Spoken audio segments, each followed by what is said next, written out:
All right, welcome to Keeping It Real, the largest podcast made by real estate agents and for real estate agents. My name is DJ Paris. I'm your guide and host through the show. Today is our monthly series that we've been doing for years. It's our last one of 2025 called Unpopular Real Estate Opinions with the smartest guy in the room, Chris Linsell. And let me tell you about Chris in case you're new to the show. By the way, if you are new, welcome. If you're a returning listener, welcome back. We appreciate you. But let me tell you about Chris in case you don't know him. Chris is a real estate technology analyst. He's also director of content at large. He specializes in new solutions to old questions, constantly exploring the cutting edge of technology in the real estate space.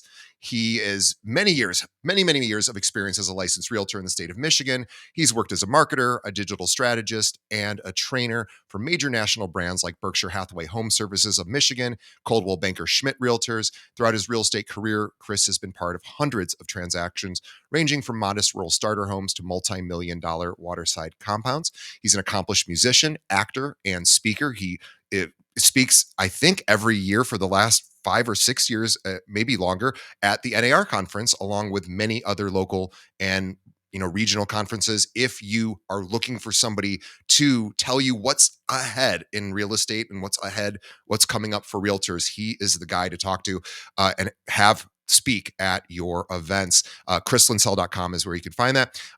Chris, welcome back to the show.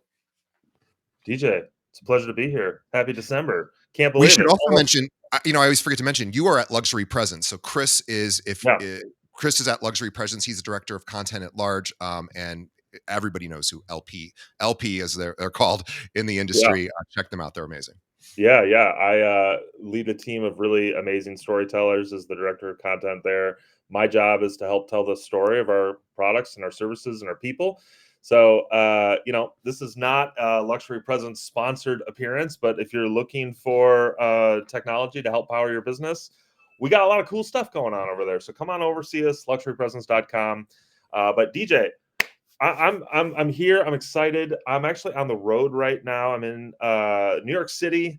I can't get away. I can't end the year without a big trip.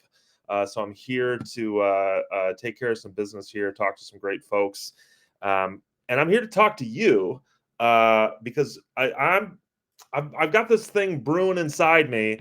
My unpopular opinion. It's been kind of fermenting for a while, and I don't have a way to get it out. I figured you'd be the perfect source for this. Well, I feel My so honored. unpopular What is it? my unpopular opinion, and I'm sorry everyone. This is where I'm coming from here. I think 2026 could be the last year that we see the National Association of Realtors, at least as we know it right now. I Mm. think 2026, this might be the sunset year of what we've all come to understand as the But they National just laid out Association this massive plan. I saw this of plan. Realtors. It's true.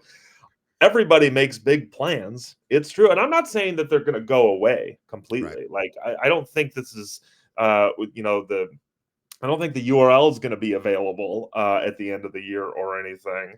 But I think the writing is on the wall. The influence and place in the industry for the National Association of Realtors, we are approaching a decision point, and a lot has happened this year to kind of point us in that direction.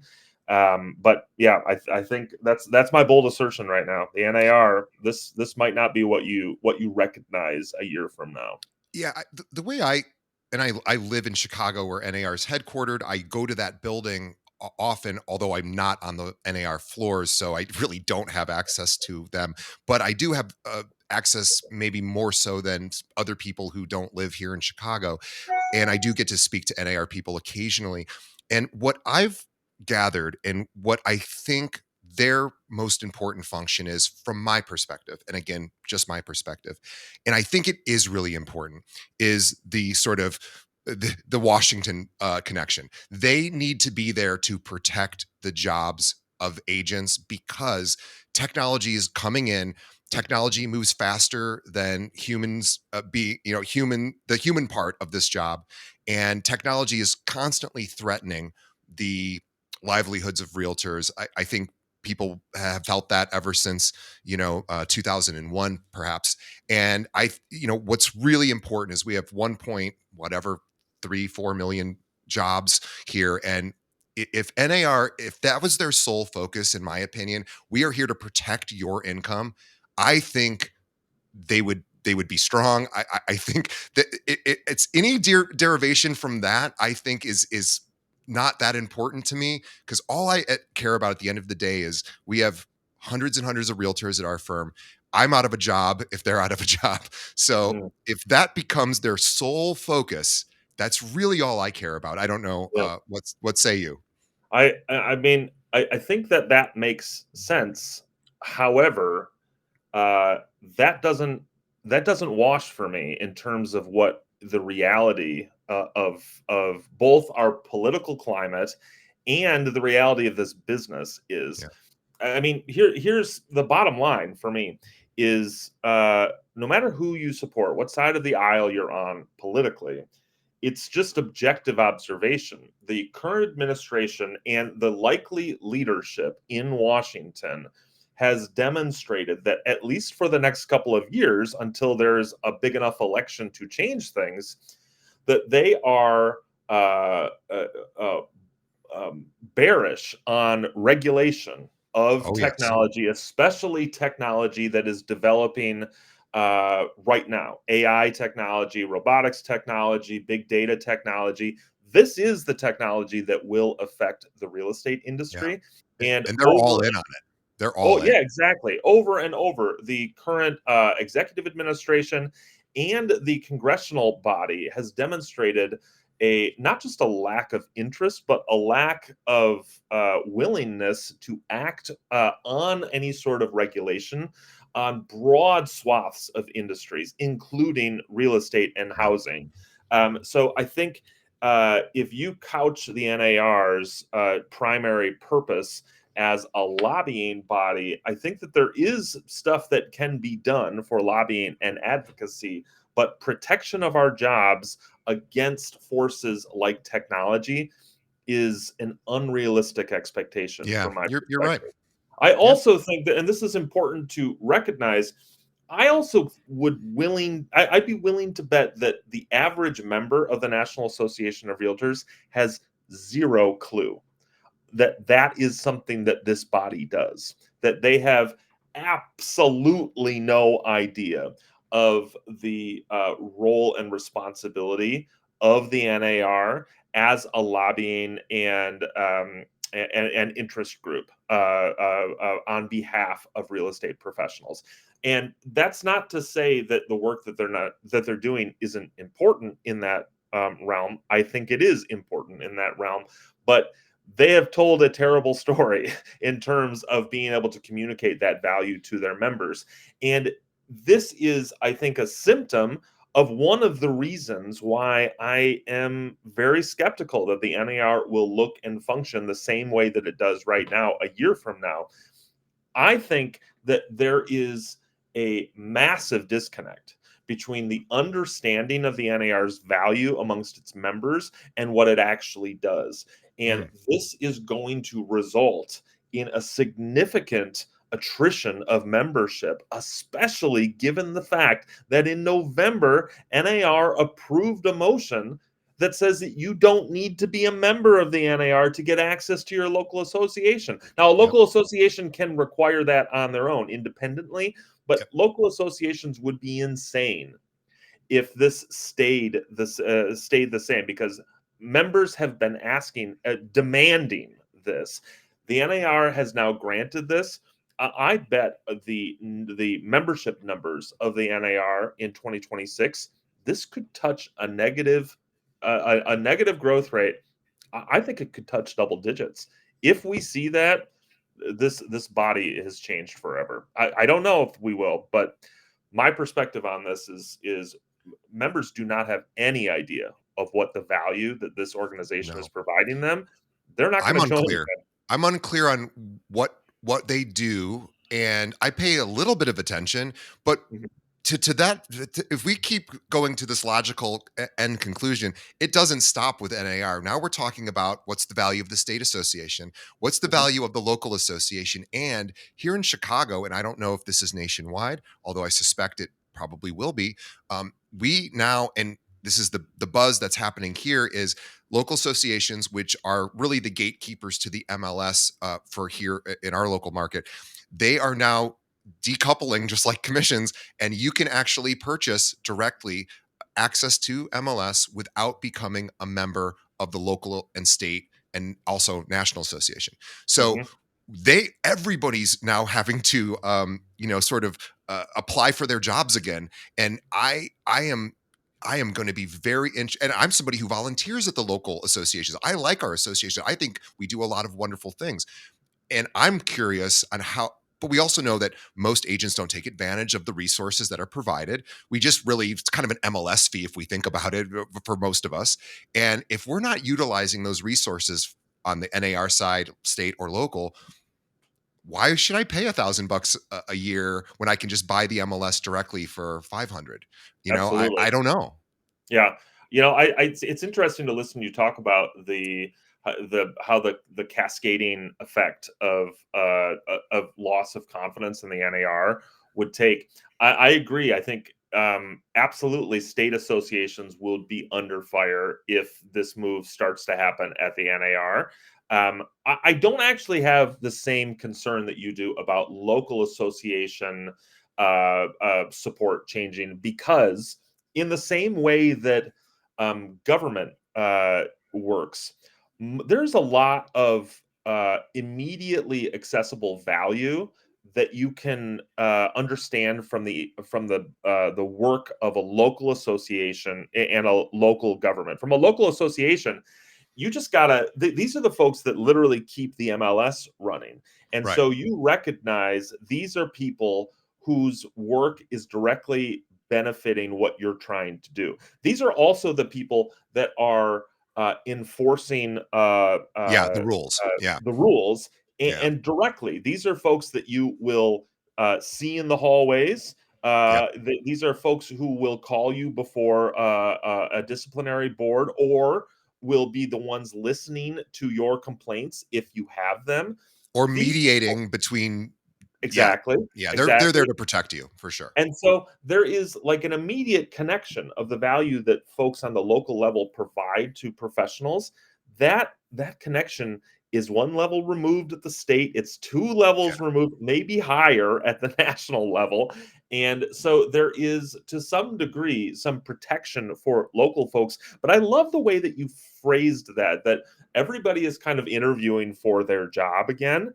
And uh, to some degree, I actually think that's an ironic and poignant choice of words, because we are also in a time in the industry where a lot of real estate professionals are having to, I mean, de facto interview for their jobs again, because consumers, either directly or kind of implicitly, are asking of professionals, is there something that you can do for me that ChatGPT can't do for me?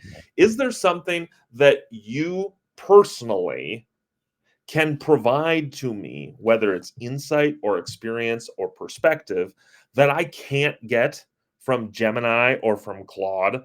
Yep. If the answer is only, I have access to the forms, or I have access to the MLS, that is not going to be a hurdle for, if it is at all, it Right. won't be a hurdle for very long at all. And Consumers will so, wise up to that for sure. without a doubt, and there are, I was just reading in Inman the other week, there are peer-to-peer real estate transaction platforms that are getting funded by venture capital at amazing rates right now, such that there are builders and company founders that are recognizing this is not, the peer-to-peer system is not appropriate for all transactions. Right. But if there are instances where the value that a real estate professional can that provides stops at the water's edge of, Lake ChatGPT,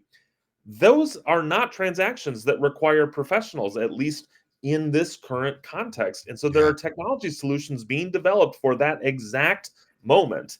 And that is going to be a huge chunk. And I say huge, I mean like easily double digits, if not more, of our industry are real estate professionals who are simply servicing access to data and forms.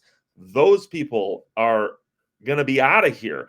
And you can imagine a world where the NARs, where the NAR was being incredibly aggressive in technology training, in job skill leveling up, in transforming their membership into a 21st century workforce Yeah.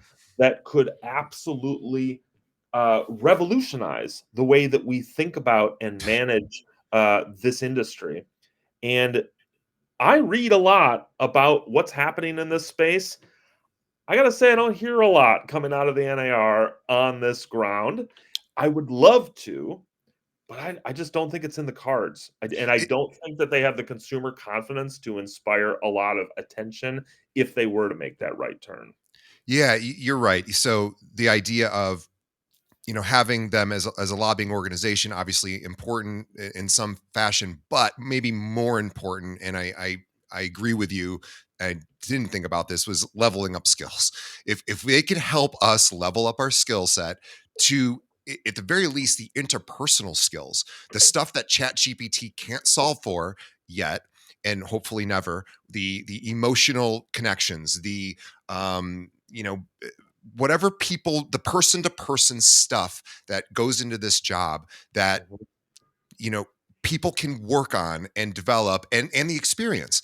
How do I become so important that I know information about my local market that it's just ChatGPT just wouldn't be able to know because I'm so tied into the community.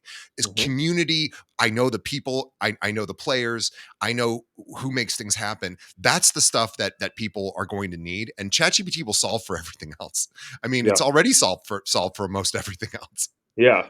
Now, I will say, for what it's worth, I have a vision of like if I was rebuilding NAR, like if I got to push the pause button and I got to rebuild NAR into exactly what I would want for a national trade association. Because let's remember, this is a trade Yep. association. The NAR is not a governmental regulator.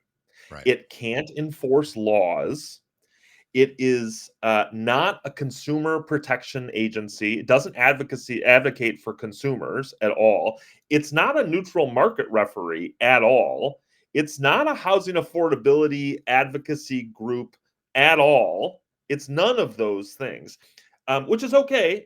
I mean, some of this stuff it has never really claimed to be. It's just kind of not dispelled the myth and rumor that it is these things. But if I was pushing pause on time right now, and I got to rebuild the NAR exactly and as I think it could be the most effective and efficient. There are four big things that I would have it focus on. Number one, you nailed it before. It would be a lobbying group. It would be the most incredible advocacy for our industry in Washington and in the local state houses that we've ever seen. And it's already doing that to some degree. Most people don't know about it.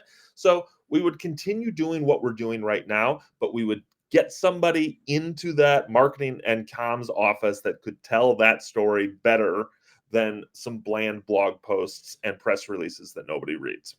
That would be the first thing. The second thing is I would turn it into this absolute data powerhouse. We Mm, already do this. It already does this to some degree, but we would need to multiply it times 10. Real estate has incredible data in it. Think about all of the data that gets listed when you list a property for sale. On my MLS, it's like 300 fields that need to get right. filled in. Imagine if the NAR committed to being 10x data collection, insights, and analysis. Yep. And we could easily do this. We could do 100x, frankly, based on the power that AI unlocks in terms of big data analysis and understanding of what that meta analysis will drive for us. That'd be the second thing. And the only way to really unlock the second thing would be the third thing. And this is where I'm going to get in trouble with somebody, I'm sure. I would love it if the NAR would say, guys, it's time. It's time for a national MLS. Yeah. And take all the MLSs and put them Yep. into one unified system that is still locally administrated by local Mhm. boards, but we have one unified system that gets you access to every listing in the country so that you can take full advantage of that data that we were just talking about. You can do comparisons. Yeah. CMAs would get 1,000 times more Oh, accurate could you imagine? It would be if you could amazing. if you could start to compare like properties in similar markets Yeah. across the United States, your CMAs would get insanely accurate, and it would be better for the consumers Well, too, frankly. here's a use case. So you have a couple that is nearing retirement and wants to live somewhere warm and isn't particularly tied into a certain state or city community. Their friends are all over the place, so they can kind of go. They have four different options. This is where this data could be super useful as an agent here in not those markets. You could say, "Hey, I've done this." Research for you with AI and with all of the NAR data, and we've run some comps, and here's where you're going to get your best bang for your buck. And you could have that conversation here before heading down. And I mean, that would be amazing. So then, number 4, it would be amazing, by the way. It would Yeah. be incredible. NAR, if you're listening to this, think about it. This would be a great idea. I know that there's a lot that goes into this sort of thing, and it's easy for me to talk about it on a podcast because I don't actually have to build the systems, but this is the future of what we're looking for. The fourth one, and again, I know this is not exactly what I would. I know I'm going to get flack from somebody on this, but hear me out on this. Number 4 is this needs to be the body that regulates not just the enforcement of the code of ethics, but this needs to be the body that partners with state and federal administrations to regulate and create a higher barrier to entry to getting a real estate license. Yeah. This is not unprecedented. You cannot become a lawyer or a doctor without passing the bar exam, Yeah. without taking your medical boards. Yep. You cannot become an accountant without both passing state and federal tests as well as partnered trade tests. Yep. There should be an NAR standard in order to get admittance to the National Association of Realtors and be able to practice and get access to the local MLS. The barrier to entry to our industry has to be a little bit higher because this will prevent a flood of uh, inexperienced and unserious professionals into the space. Frankly, we've experienced that for 100 years now because the barrier to entry into the space is so low. If we formalized the entry into this just 2 steps higher than what it is right now, and by getting passing that just a little bit higher bar, you get amazing access to national data, to this now higher regarded group of professionals, because everybody in this group is here to play. We're not just here to stand around and stare at our shoes. The entire industry would benefit from this. I would even advocate, and again, don't come at me on. Actually, you can come at me. I don't care. Existing agents, if this was something that the NAR took on, existing agents should have to retest in Sure. order to get into this new and improved system. The long and the short of it is the NAR took a real punch in the gut back in, I think it was March of last year, Yeah. when the lawsuit settlement was issued. 400 $8 million, I think, in a cash penalty, a whole bunch of regulatory, I say regulatory, they're not regulatory, they're not regulations by the government, just trade group policies that had to change. And the real estate industry took it on the chin in the mass media for about 3 months here. But the reality is, things really haven't changed that much as in terms of the day-to-day operations of most real estate professionals, which means to me, or that what that says here is that the NAR is the face and the mouthpiece for an industry, but the rest of us that are actually operating in the industry, and we don't actually believe that. We don't think the NAR is representative of who we are and what we do. We don't think of what they say is representative of what we say and what we think. And so the NAR took this big punch in the gut in terms of the penalty and all of the stuff that came along with it. But most agents, they just had to tolerate the news that came along with it. Yeah. And that was about it. Because I think you and I were talking before the show kicked off, we all expected to see commission rates compress as a result of these lawsuits. They have actually, on average, inflated. You make more than you did pre lawsuit settlement on average in the United States by like a tenth of a point, which is a lot if you consider what the typical gross commission income is in the United States. So I mean, it's time. The NAR, and I think the writing isn't just on the wall. It's starting. We're starting to see this happen. This perception changing. I don't think we're going to see the same body in December 2026 as we see right now. You brought up a good point about leveling up with our accreditations or just our skills, and NAR being the really it really should be their main focus. That really is part and parcel with going to Washington and saying we want to protect these jobs. Here's what we're doing so that Washington would hopefully look favorably on helping protect our jobs. Because if NAR could say, here's what we're demanding of our members, and what we're doing now is, the biggest challenge I've seen in the getting into this business is just passing local or state and federal exams, which are mostly based on memorization of facts and data, and not necessarily use case, like not necessarily like going out in the real world. How do I actually apply the code of ethics? What do I do in scenario A, scenario B? What should I do? Because ultimately, that's what's most important, is how am I applying the code of ethics to my business? And there is very little information and testing on that, and that needs to be the most important part of being a realtor, because that's what the rubber meets the road. Like, you are actually working with clients, and you need to know, if another realtor calls you and asks you this question, you need to know, what am I allowed to say in return, and what am I not allowed to say? How do I not violate fair housing when XYZ question comes in? These are things that that they could focus on, and people would have a better buying or selling experience. Consumers would benefit.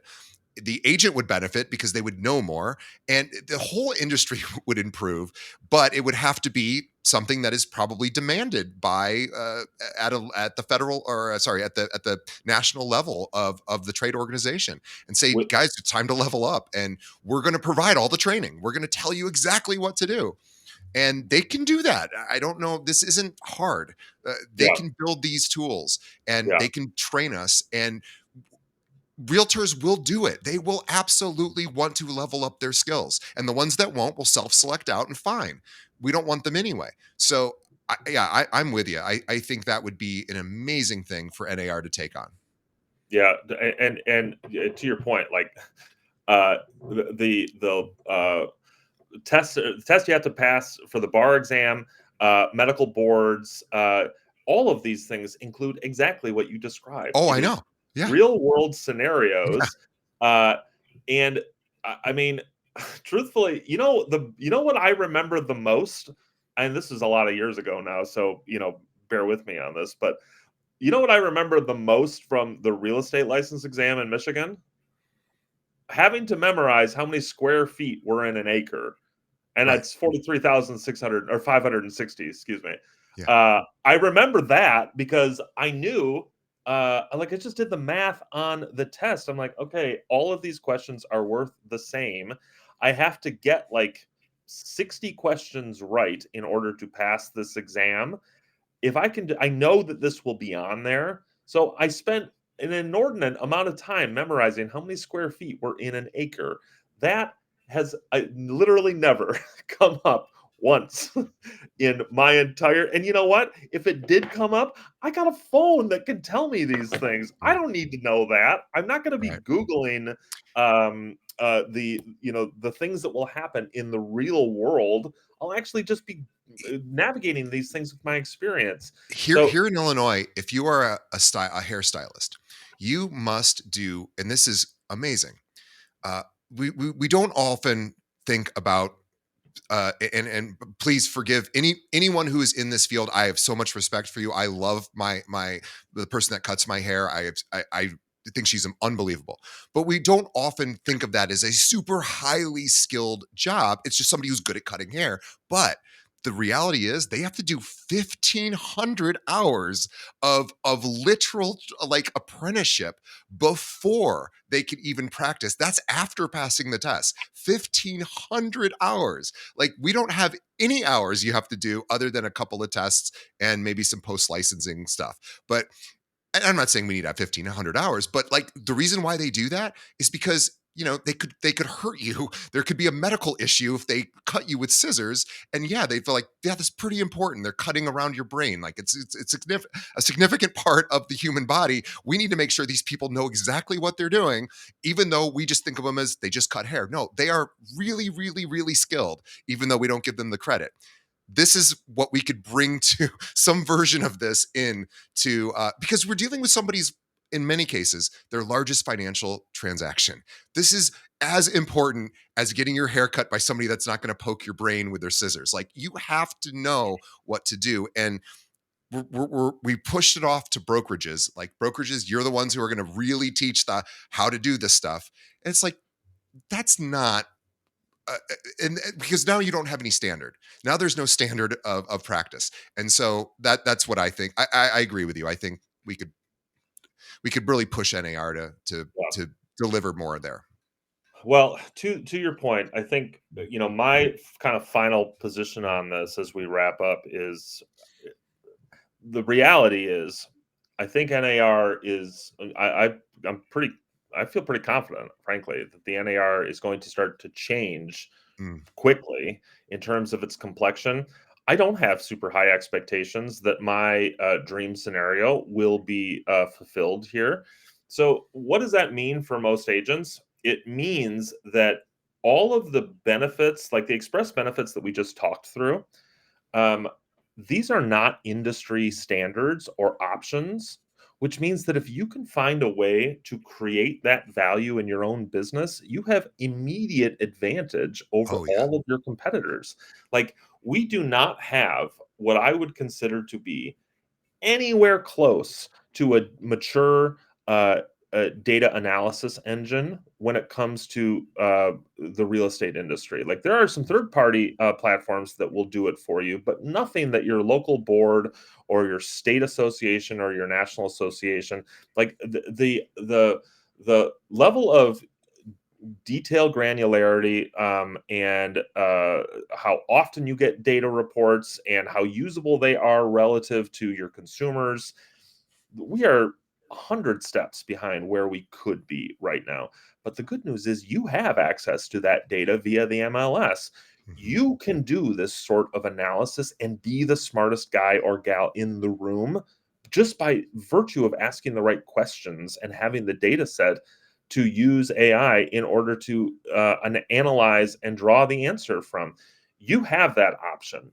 Everybody does, but very few people are going to do it. You can do this though, and by default your competitors are not doing it. So take advantage of the things that NAR should be doing and just do them for yourself. Level up your skill set with the sort of post-professional training that will give you an advantage that you can brag about later on.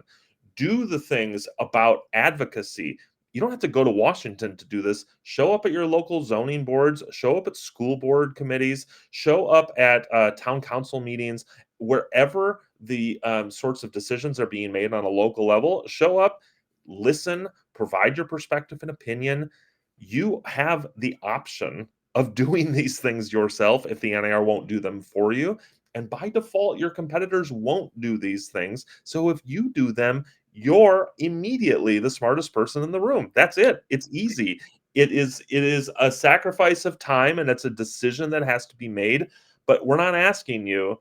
I know I am not asking. I don't think that this is at all a a sacrifice beyond what would be reasonably considered an ambitious professional. And if you're not an ambitious professional, then this isn't for you. But if you are, this is stuff that you can do right now. If I was a practicing agent, what I would be doing right now is I would be getting an API feed from my MLS. I'd pay for that, which is very reasonable. I don't know.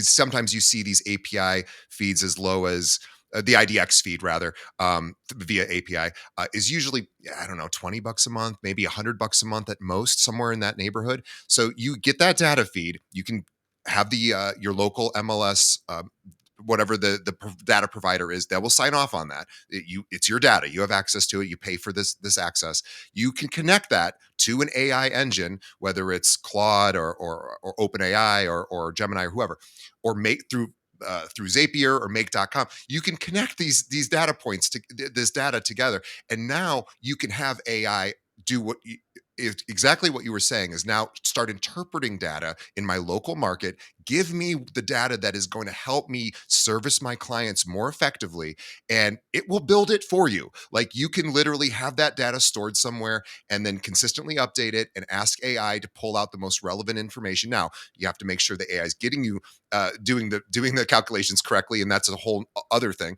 But it'll at least get you on the right track. So you're right. You don't have to wait for NAR or another tool to be built. You can now build these tools yourself, and that's what I would be doing. I mean, we've done this ourselves with our brokerage. We just now have a data feed straight to the MLS, and we're building our own tools to figure out exactly what we need for our agents. Mm. I mean, it is the opportunity is now. The Mhm. opportunity is now, and uh, this is, frankly, I think most people will hear this, kind of mid to late December. You've got some time right now. If you're listening to Mhm. this mid to late December, you are probably not working as much as you would be a month from now. Take some time to just sit, reflect, drink an eggnog, and think about what old Uncle Chris and DJ have been saying here. And think about what your 2026 plans are going to be to create velocity around these opportunities, because whether you do or do not, you're making a choice to go in one direction or another. So, and I guarantee you, both will be hard. So just choose the hard that you want. Do you want the hard that is associated with innovation and pushing your business forward? Or do you want the hard associated with standing still and watching your competitors pace out in front of you? The choice seems pretty straightforward to me, but up to you guys. Enjoy your holiday break. Think about what you need to do in order to make 2026 successful. And don't take your foot off the gas, because remember, anything you're doing now is going to bear fruit in 90 to 100 days from now, 90 to Yep. 120 days. So, this is time to reconnect with clients, with your sphere, and let them know that you're thinking about them. Give them something of value, that maybe, even if it's just a reappraisal of what you believe their property is worth today, even if it's just that, which, by the way, AI can sort of do and maybe do a decent job of, but you with your local experience might do a better job. So those are things that you could hand deliver to everybody in your sphere this holiday, and say, "Hey, I was thinking about you. Here's something I think would be of value to you." And then you can start now having conversations about future plans. All right, chrislinsell.com is where you go to learn about everything Chris. And I did not know you were in New York, actually, so that is exciting. I'm glad you're there. I'm jealous.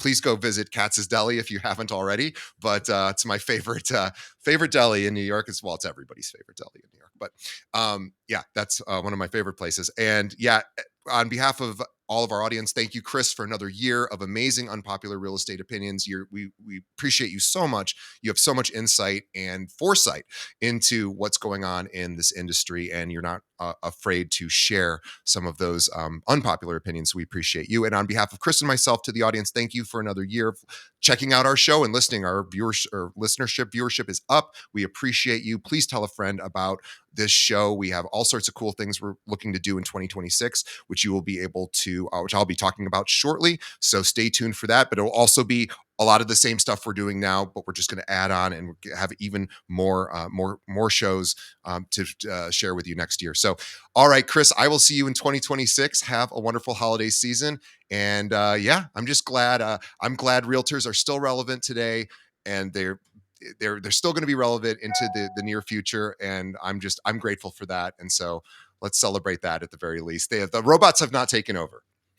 Not yet. DJ, pleasure. Talk to you soon.